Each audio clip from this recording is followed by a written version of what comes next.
आज के इस मॉडर्न टाइम में, इस नए ज़माने में जहां हम कहते हैं हमने उस पुराने ज़माने को कहीं पीछे छोड़ दिया है। ये एक नया दौर है, ये एक तरक्की का दौर है। पर आज भी इस तरक्की के दौर में भी दुनिया के किसी ना किसी कोने से रोज़ ऐसी खबरें आती रहती हैं। आज यहाँ इस लड़की का रेप हो गया, कहीं किसी 2 साल की बच्ची के साथ रेप हो जाता है, तो कहीं कोई लड़कियों को स्कूल नहीं भेजता, तो कहीं कोई कहता है बेटी बाप ने ग्रेजुएशन कर लिया, अब आपको आगे पढ़ने की क्या जरूरत है, अब आपकी शादी कर देते हैं, जाके अपना घर बार संभालो। जब इस देश में निर्भया रेप केस हुआ तो देश की सारी महिलाओं ने एक साथ खड़े होकर न्याय मांगा, हाथों में कैंडल लेके कैंडल मार्च किया, पोस्टर जलाएं, नारेबाजी की, अब ये दरिंदगी बंद करो, हमें न्याय दो। पर क्या हुआ? क्या उसके बाद देश में रेप होना बंद हो गया?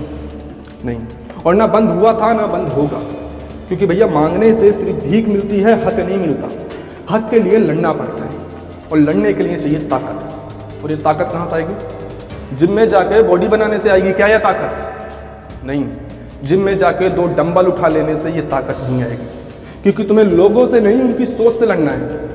और इस लड़ाई में तुम्हारी सबसे बड़ी ताकत बनेंगी वो किताबें जिनसे तुम हमेशा दूर भागते हो। आपने कभी नहीं देखा होगा किसी कोर्ट में कोई अपराधी किसी महिला जैसे बदतमीजी करते, और ऐसा इसलिए नहीं होता क्योंकि वो अपराधी बहुत ही सज्जन है, उसे महिलाओं का सम्मान करना आता है। ऐसा इसलिए होता है क्योंकि उस अपराधी को पता होता है कि उसको सामने जो बैठी है उसके अंदर पावर है, उसके सामने जो बैठी है उसके अंदर इतनी ताकत है कि वो उसे फांसी के फंदे पे लटका सकती है। सदियों से एक नारा लगता है, महिलाओं से दुर्व्यवहार ना करें, महिलाओं का सम्मान करें, महिलाओं की इज्जत करें। अरे भैया, मांगने से सम्मान नहीं मिलता है, मांगने से इज्जत नहीं मिलती है। अगर इज्जत चाहिए तो मेहनत करो, पढ़ो, डॉक्टर बनो, इंजीनियर बनो, IAS बनो। लोग तुम्हारे केबिन में घुसने से पहले तुमसे परमिशन मांगेंगे, मैडम अंदर आए या ना आए। और अगर तुम्हें ऐसा लगता है कि ऐसे बैठे रहने से बदलाव आएगा, लोग सुधर जाएंगे, तो भैया बहुत बड़ी गलतफहमी में जी रहे हो। कोई नहीं सुधरने वाला, कोई बदलाव नहीं आने वाला।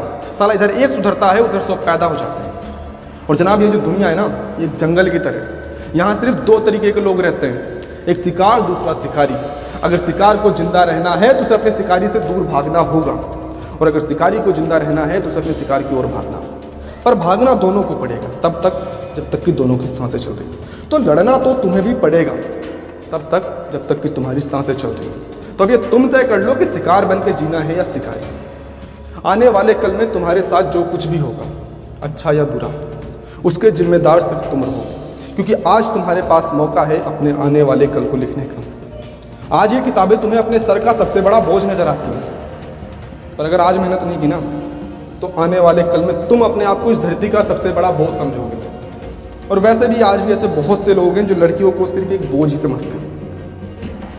तो अब ये तुम तय कर लो कि इन लोगों की जो सोच है ये सही है या गलत है। अगर तुम्हें लगता है कि इनकी सोच सही है, लड़कियां सचमुच एक बोझ ही होती हैं, तो कुछ करने की जरूरत नहीं है।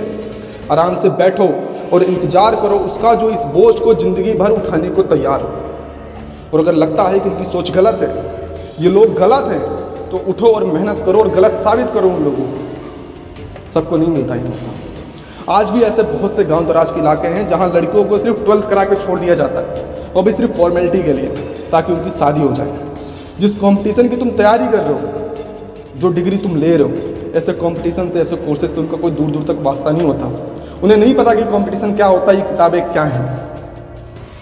सबको नहीं मिला ये मौका, पर तुम्हें मिला है। तुम्हें मिला है मौका कुछ करने का, अपने लिए भी और उनके लिए भी जिन्हें ये मौका नहीं मिला।